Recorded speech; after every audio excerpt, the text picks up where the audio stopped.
Boa noite, meus irmãos. Que Jesus, o nosso mestre e guia, nos abençoe, inspire e ilumine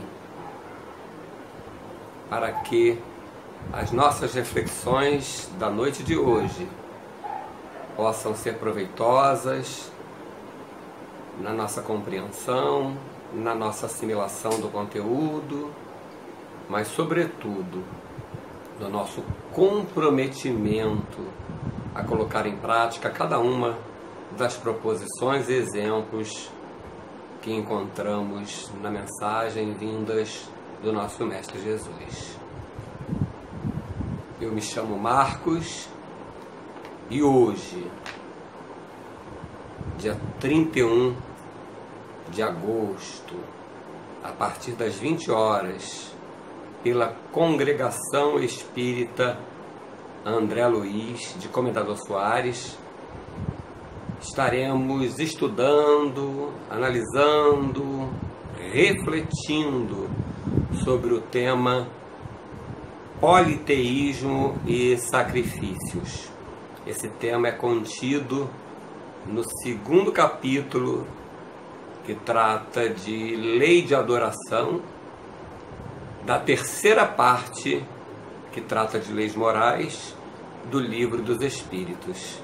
Livro que trouxe à baila, que inaugurou a nossa compreensão, nosso conhecimento, a nossa percepção da doutrina espírita, com Allan Kardec. Isso se deu em abril de 1857 e ainda hoje bastante atual para quem queira pegar os seus postulados, as suas proposições, as suas reflexões e comparar inclusive com os conhecimentos de todo o século XX e XXI que viemos amealhando. Então estaremos estudando hoje do Livro dos Espíritos pela Congregação Espírita André Luiz, o segundo capítulo da terceira parte, que trata de lei de adoração, e o tema específico de hoje, politeísmo e sacrifícios. Vejamos o que podemos tirar desses temas para o nosso aprendizado, para a nossa compreensão não só do tema, mas do mundo, onde ele se situa, se localiza, e sempre com o objetivo final, a nossa reflexão pessoal, de onde isso encaixa para mim, em mim, no que essa informação, a compreensão e o domínio dela me ajudam a ser melhores, modificar, corrigir, adaptar hábitos que me façam mais feliz na relação comigo, na relação social, familiar, que eu possa, a partir da compreensão dele e outros tantos que lhe se assemelham e que vão adiante, ser um transformador da sociedade. Não como um revolucionário que quer transformar o outro, mas como aquele que entende que qualquer transformação se inicia com a minha modificação, com a minha adaptação à nova forma de compreender e ver o mundo e as pessoas.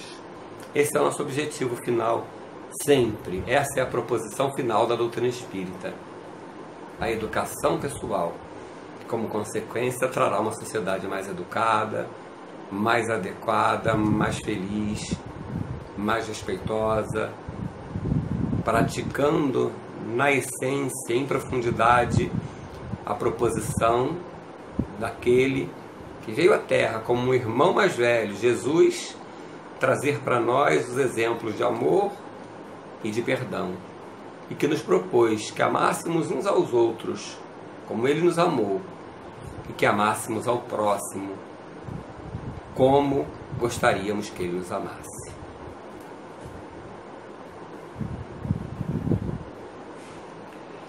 Como falamos, o segundo capítulo da terceira parte do Livro dos Espíritos trata de lei de adoração. O que é adorar? O que é adoração? Uma resposta simples e direta. Adorar é entrar em contato com Deus. Adoração diz respeito à divindade. Adoração diz respeito à nossa relação com o Criador. O que podemos fazer nesse ato que designamos por adoração? Qual é a atitude nossa que caracteriza essa relação e o tipo de relação com o Criador do universo? Não um Criador do planeta Terra, de uma humanidade terrena apenas, mas o Criador do universo. No próprio Livro dos Espíritos, nessa primeira parte do 2º capítulo, Kardec pergunta, porque o Livro dos Espíritos é feito didaticamente com perguntas e respostas, a forma que talvez Kardec entendeu à época e que me parece até hoje atende melhor a compreensão de temas que até então eram tratados de forma tão complexa, tão erudita, que raramente era compreendido pela população em geral. Kardec traz os temas de forma temas tão complexos e os transforma de forma palatável, para que qualquer um possa compreender. E ele usou a forma de perguntas e questões. As questões são feitas aos espíritos superiores, não apenas a alguns, são feitas através de muitos médiuns pelo mundo todo, como um critério de universalização da informação, e essas respostas vão sendo dadas. Ele coleta através de correspondências, que era o recurso de comunicação da época, e ele junta aquelas que são consensuais, aquelas que por médiuns diferentes, por espíritos diferentes, de lugares diferentes, em contextos diferentes, abordam da mesma forma e que, além disso tudo, fazem sentido, são coerentes entre si e não negam a ciência. Tem o apoio, tem a corroborar a compreensão científica do mundo até hoje.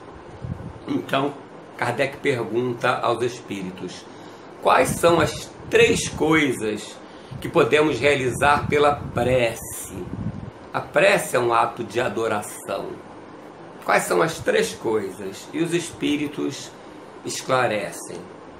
Nós podemos, através da prece, que é um ato de adoração, que é uma prática de relacionamento com o Criador, 3 coisas. Primeira, podemos pedir. É o que mais fazemos, Pedir bênção, orientação, pedir solução para os problemas que vivemos, pedir. Podemos igualmente agradecer pelas soluções, agradecer pelas facilidades.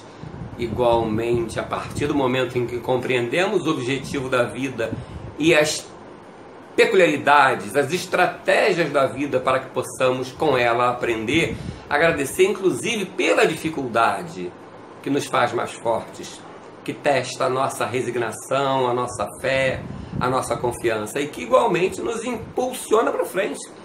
Porque na maioria das vezes não é a facilidade, mas é a dificuldade que nos faz crescer, que nos faz buscar soluções alternativas, com isso pensar, desenvolver a intelectualidade e achar soluções que nos servirão de maior conforto, de maior opção, de opções em futuras crises que viveremos sempre. Então, pedir, agradecer o bem, mas aquele aparente mal que não sabemos entender, que gera uma crise, mas que pode vir como um caminho de impulsão para de novas descobertas na área da medicina, na área da ciência em geral, na área dos relacionamentos, E a terceira coisa que podemos fazer pela prece, como ato de adoração, louvar.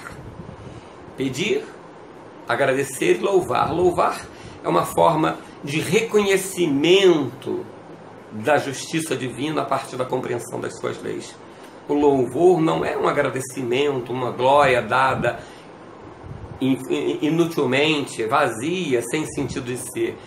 O louvor é aquele sentimento de glorificação pelo reconhecimento das leis justas, bondosas, misericordiosas, que regem a vida humana. O louvor é aquele reconhecimento da beleza, da harmonia desse universo inteiro, das suas leis que regem a matéria biológica, a matéria inerte, dessas leis que regem a vida moral, que dá a cada qual segundo as suas próprias obras. É a justiça divina. São essas 3 coisas que podemos realizar pela prece, que é um ato de louvor. Pedir, agradecer e louvar. A quem? A quê? Ao Criador, a que chamamos de Deus. E a primeira pergunta de O Livro dos Espíritos, o livro que estamos estudando hoje, se refere a Deus. E ele pergunta assim, Kardec pergunta aos Espíritos, que é Deus? Não quem, porque não é uma pessoa, é um ser distinto de tudo que conhecemos por matéria ou por espírito. É o Criador por excelência. Que é Deus? A resposta dos Espíritos é a inteligência suprema, maior. Precisa ser, para ser único, para entendermos a unidade das suas leis, tanto na vida física quanto na vida moral, para compreendermos que essa não unidade geraria conflitos, e a harmonia do universo, a unidade e coerência da sua lei, nos mostra essa unidade. Então Deus é a inteligência suprema, maior. Por maior que seja a inteligência humana, a inteligência divina é superior. E é superior porque a inteligência divina criou o próprio homem. O homem não explica a si mesmo na sua totalidade. Como poderíamos ter nos criado? Imaginar que o acaso teria feito? O acaso criou algo tão inteligente e complexo? Deus é a inteligência suprema e é a causa primária do universo, a primeira, com todas as possíveis proposições para entendimento do surgimento do universo, Big Bang ou qualquer outra tese, ela ainda é um efeito secundário, porque no início precisou de uma causa primária incriada, como o Big Bang, uma explosão, como nada poderia explodir. Então, todas as causas que buscarmos na ciência, ainda assim precisamos achar a causa primeira lá atrás. Então, Deus, na concepção espírita, é a inteligência suprema e a causa primária do universo. Entendemos sua necessidade para a explicação da própria matéria. Einstein já viria a dizer que a matéria não explica a própria matéria. Deus é essa causa primária, incriado e criador de tudo. Essa é a compreensão espírita sobre a divindade. E orar, adorar, significa entrar em relação com esse Criador que Jesus chamou de nosso Pai. Somos seus filhos, portanto, irmãos. Adorar é reconhecer essa fraternidade que nos deve unir, essa harmonia que é a meta da relação humana, fraterna, menos egoísta. Orar é pedir a Deus forças para compreender esse universo, agradecer essas forças e reconhecer a presença dele ainda na dificuldade, dando-nos força e a inteligência para compreender o universo e a própria dor. Adorar, no sentido de louvar, é reconhecer toda essa harmonia, reconhecer toda essa força que nos dá condições de seguir em frente, aprendendo e compreendendo cada vez mais. Politeísmo. Por que razão? Essa é a pergunta 667 do Livro dos Espíritos. Por que razão, não obstante ser falsa, partindo do princípio que ela é falsa, a crença politeísta é uma das mais antigas e espalhadas? Kardec pergunta aos Espíritos na questão 667. Por que razão, apesar dela ser falsa, é uma das crenças mais antigas e mais espalhadas, o politeísmo? E o que é o politeísmo? Poli de muitas, crenças em muitos deuses. Por que é uma crença tão antiga e espalhada? se ela é falsa? Os espíritos respondem da seguinte forma: ouçamos a resposta deles para que possamos analisar junto, refletir junto sobre a profundidade da questão e da resposta. Eles dizem assim, a concepção de um Deus único, monoteísta, mono, Deus único, não poderia existir no homem, senão com o resultado do desenvolvimento de suas ideias. Com as ideias por desenvolver, com uma compreensão ainda pequena do universo, o homem não poderia conceber um Deus único. Incapaz, pela sua ignorância, de conceber um ser imaterial, sem forma determinada, atuando sobre a matéria. Conferiu-lhe o homem atributos da natureza corpórea. Incapaz o homem de conceber um Deus único, devido aos vários fenômenos da natureza, a variedade com que a natureza se apresentava na chuva, no sol, no vento, os furacões. Os fenômenos naturais eram muitos, muito extensos e diversos. Como imaginar que tudo isso provinha de uma única causa? O conhecimento parco, no nosso começo, no início da humanidade, não era possível, né? Então, começamos a conferir, a atribuir a deuses características da matéria física e bruta, que era a única coisa que a gente entendia. A gente se relacionava na alimentação, na defesa contra os predadores, na busca pelo alimento, na procriação. É o que nós entendíamos, tudo isso muito material para nós, como naquela época, do começo do pensamento humano, imaginar a abstração, imaginar o imaterial, não estava ao nosso alcance. Por isso essa crença politeísta se tornou geral, é a mais antiga, mas já é uma crença inata de que exista uma causa por trás dos efeitos que nós não conseguimos entender, explicar e produzir. Já é o princípio de compreensão da necessidade de algo que explique a própria matéria, de uma causa ou causas primárias na concepção politeísta. Isto é, uma forma e um aspecto. Demos a um Deus ou deuses formas e aspectos na relação, na comparação com o que nós conhecíamos de animais, de seres humanos, com cabeça, braços, atribuindo a eles o que nós conhecíamos e os empoderando, ou seja, dentro das nossas forças, fornecíamos eles forças maiores, mais proporcionais, mais semelhantes ao que podíamos entender. Assim foi a construção do politeísmo e ainda tem alguma relação com a atualidade. O que seria o politeísmo? É o que a gente falou na tradução do termo. Poli, muitos, teísmo, Deus, muitos deuses. Isso é o politeísmo, que surgiu da ignorância da humanidade acerca da realidade humana, da realidade da natureza, da falta de capacidade de abstrair. Transformamos o Deus ou os deuses em forças da natureza, ou aqueles que comandavam essas forças.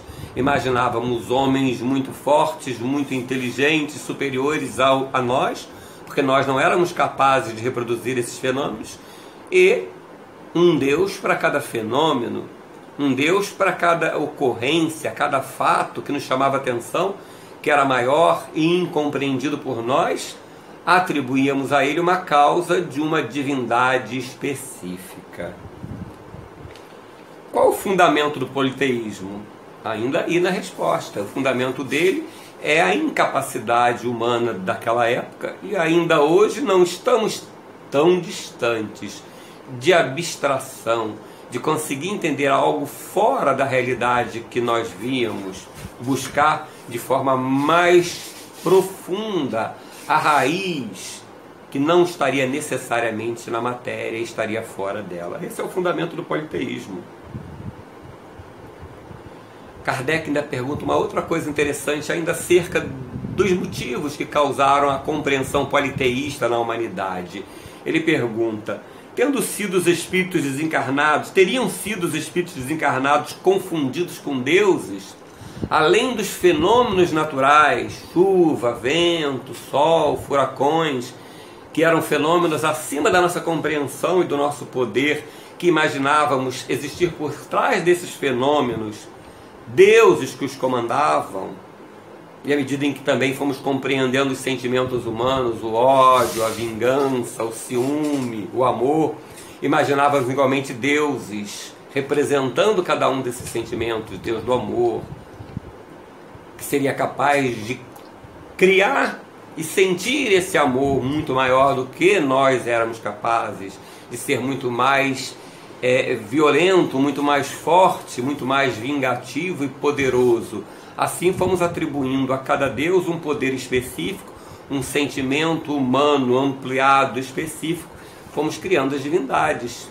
Além disso, Kardec pergunta: a existência dos espíritos, as comunicações mediúnicas que sempre existiram, com o nome de pitons, pitonisas, de diversas divindades, devas, hindus, budistas, as várias ideias dos espíritos que se comunicavam, que apareciam como forças, como fenômenos, através de processos de comunicação com os vivos, que hoje chamamos e compreendemos como mediunidade, mas que sempre existiu, Os guias confundíamos, pergunta Kardec, esses espíritos com deuses?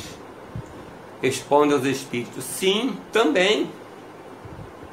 Abraão, quando conversa com um espírito muito avançado, ele entende que está conversando com o próprio Deus. Hoje entendemos que é um guia espiritual, um coordenador de uma nação, mas que apresenta com forças muito além até da nossa compreensão humana, com poderes, com capacidade de sugerir, de inspirar, de intuir ideias mais completas, de saber o que está acontecendo num outro povo. Era natural que entendíamos esses espíritos como divindades. Aí reside a causa do politeísmo, antes que pudéssemos abstrair e compreender a necessidade da unidade desse Deus único, gerando leis unitárias, leis unificadas, leis que são as mesmas que regem a matéria, que regem o espírito, que regem as relações morais. Leis adaptadas a cada aplicação, mas partindo de uma única fonte, que em função dessa unidade gera harmonia. Essa é a compreensão nossa hoje do Deus único, o único Criador do universo incriado. Mas como é esse Deus? Sabemos que Ele é a inteligência suprema e causa primária, o supremo bondade, a suprema tolerância, a suprema compreensão, o supremo amor, o supremo perdão. Mas não podemos definir detalhes, até porque Ele não é material, e tudo que nós entendemos de forma mais completa está relacionado à matéria ou algo muito próximo de nós. Como entender o Criador? Mas sabemos da necessidade dele para explicar a própria vida, além daquilo que somos capazes de criar e sequer de entender. Deus é o Criador incriado. Hoje entendemos como um único Criador incriado. É a inteligência suprema e causa primária do universo. E hoje, ainda existem crenças politeístas? Sim, existem crenças oficiais ainda que falam de deuses, vários deuses, Deus do amor, Deus da paz, Deus da guerra. Ainda existem essas crenças em menor número espalhadas pelo mundo. Mas em maioria, apesar de haver uma diversidade na forma de compreender esse Criador, pelas várias seitas, pelos vários credos, pelas várias filosofias, mas em maioria admite-se a existência de um único Deus. Monoteístas. Mas uma pergunta fica para nós, importante para pensarmos. Quando pensamos em Deus prestigiando a nossa cidade em detrimento de outra, ou a nossa crença sendo melhor do que a outra, mais verdadeira, mais protegida por Deus, aquela que vai nos conduzir à salvação. Quando pensamos assim, o nosso time, oramos a Deus para que proteja o nosso time, para que proteja exclusivamente a nossa família, e nos tornamos indiferentes à família vizinha, à cidade vizinha. Agora recente uma pandemia atingiu o mundo, a pandemia de coronavírus. Ela chegou e foi anunciada que estava como uma epidemia na China, em Wuhan. Quem de nós se sensibilizou? Foram raros, né? Tá lá na China, longe, problema deles. Quantos não oraram a Deus para que não chegasse aqui? Quantos de nós verdadeiramente sensibilizados, com uma empatia com a dor daqueles chineses de Wuhan que estavam enfrentando a epidemia inicial, oramos por eles? Mesmo aqueles que oramos, quantas vezes não oramos por eles dizendo: Senhor, proteja eles, que não chegue aqui.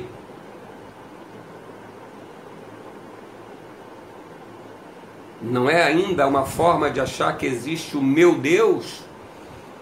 Não é uma incompreensão ainda da realidade de Deus como Pai de todos nós, dos chineses de Wuhan, dos chineses em geral, de cada uma das nações, quando estava na Itália?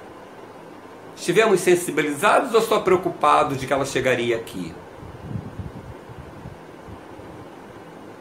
Ainda há um sentimento equivocado sobre a compreensão de Deus. Deus é Deus do universo, não é um Deus tribal, não é um Deus de uma ou outra religião. É um Deus que protege a todos. Isso quer dizer que não possamos orar pedindo proteção para a nossa família? Podemos e devemos, com sinceridade, mas devemos igualmente orar para a família vizinha e desejar com sinceridade que ela também seja protegida, orientada, amparada. É nessa capacidade de enxergar o próximo, não apenas o próximo que está dentro de casa comigo, esse também, mas o próximo que está fora do meu lar, mas que igualmente é meu irmão, filho de Deus. Um Deus que não é Deus da terra, nem só do sol, é um Deus do universo, de bilhões e bilhões de galáxias. É um Deus que está coordenando todo esse universo e que não perde o controle em situação nenhuma. A certeza na justiça, no poder, na bondade, no amor e no perdão desse Deus é que nos dá força para continuar trabalhando, lutando, nos esforçando para as conquistas necessárias à vida material, o trabalho físico, para a conquista do pão de cada dia, trabalho voluntário, para oferecer ao outro, meu irmão, essa mesma condição que eu desejo para mim. Esse é o Deus sem preferências, de crença, de time, é o Deus que não nos impõe condições de forma. A preocupação dele é que construamos dentro do nosso tempo o sentimento de amor e de perdão, para que sejamos felizes amando e perdoando. Esse é o Deus que não vinga, é o Deus que nos dá a oportunidade perene, não sem trabalho, não sem esforço, não sem assumirmos a consequência, boa ou ruim, das nossas práticas atuais. Deus nos cobra a responsabilidade porque Ele quer filhos maduros, adultos, felizes, mas não dessa felicidade do irresponsável, do fútil, mas a felicidade do homem que construiu dentro de si um patamar de amor e de perdão. E é esse trabalho que nos cabe. É esse trabalho que nos fará melhores. E a oração? A oração em pedido, em agradecimento, em louvor a esse Deus, em adoração a esse Deus. Não essa adoração vazia, mas essa adoração trabalhada no coração desejoso do bem. Essa é a oração verdadeira. A cada um será dado sempre segundo as suas obras. Podemos pedir a Deus em oração a cura, a compreensão, o alívio de uma crise. Podemos e devemos, Ele estará conosco nos oferecendo não a solução mágica para os nossos problemas, mas a intuição para sairmos deles com criatividade, para que possamos passar pela crise com dignidade, aproveitando ela para construir dentro de nós valores intelectuais e valores morais. A oração é esse complemento que nos põe em contato com esse Deus de amor e de perdão, que nos oferecerá sempre um pão quando pedirmos o pão. Esse Deus que não nos deixará faltar nada, na medida em que busquemos com esforço e trabalho a conquista desses valores. Esse Deus que complementará a nossa boa vontade, o nosso sentimento de amor, o nosso trabalho incansável para conquistar as coisas materiais, mas sobretudo os valores morais. Ele, por acréscimo, nos chegará junto conosco, nos orientando, nos inspirando, e muitas vezes não retirará a dor, mas nos oferecerá o consolo, o conforto, a fé e a segurança para seguirmos apesar da dor e aproveitando a dor, para dela tirarmos o fortalecimento de um coração, para dela tirarmos o aprendizado de lidar com ela, criando situações, criando soluções, situações mais ricas, soluções mais adequadas para a nossa e para a vida do semelhante que conosco convive. Esse é o Deus, é a inteligência suprema e a causa primária do amor, da causa primária do universo. Tudo criou, inclusive o amor. Deus é amor, Ele não dorme, descansa e deixa conosco. Ele nos dá a responsabilidade da tarefa, mas zela como um pai, que é o nosso pai de todos nós, permanentemente nos enviando bênçãos, orientação, inspiração.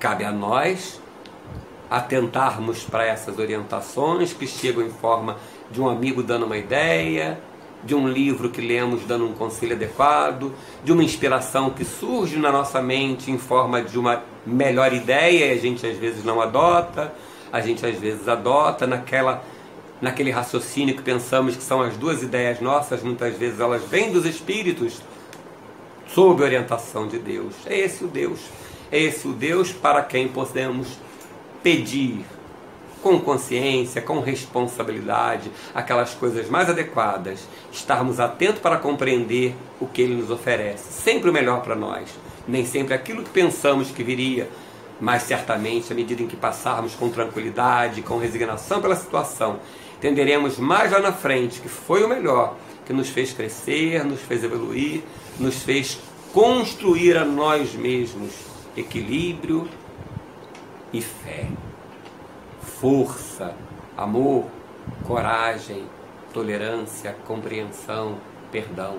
São valores que precisamos construir passo a passo dentro do próprio coração, para que a ação seja espontânea e natural de compreensão, de tolerância, de fraternidade, na vida social, em família, onde quer que estejamos. Não é o Deus dos templos, é o Deus da vida completa, é o Deus da família, é o Deus de todas as famílias, é o Deus da vida profissional, é o Deus que nos pede o trabalho profissional, a luta, o esforço, levando para o nosso dia a dia todos esses valores que já identificamos que são valores que Deus tem no máximo, o amor e o perdão, trazendo para dentro de nós, fortalecendo dentro de nós, para que sejamos o evangelho vivo do exemplo de Deus agindo por nós no dia a dia, em cada situação, pequenina que seja, numa condução coletiva, num trânsito, na convivência com a esposa, com os filhos, com o patrão, com o empregado.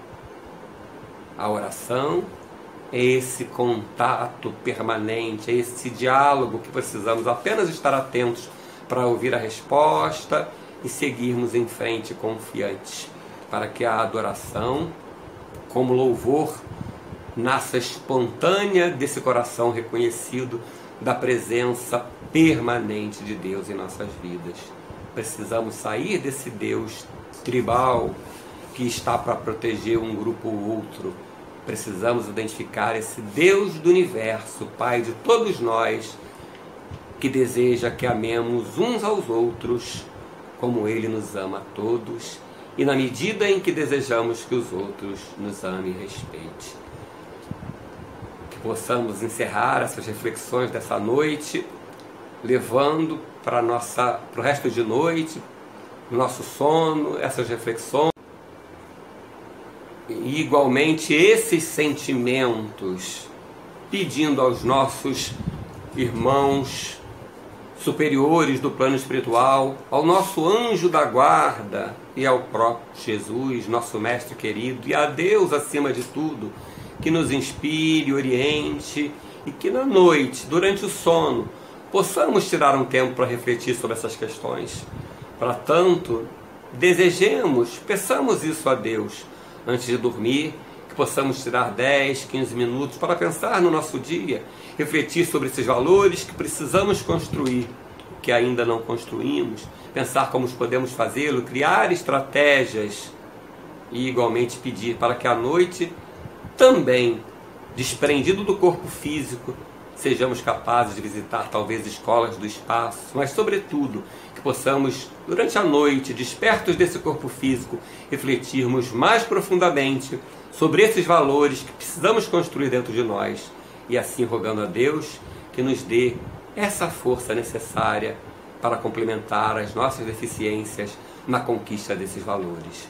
Que Jesus nos abençoe, inspire, oriente, e em nome de Deus, que assim seja. Boa noite para todos. Fiquem em paz.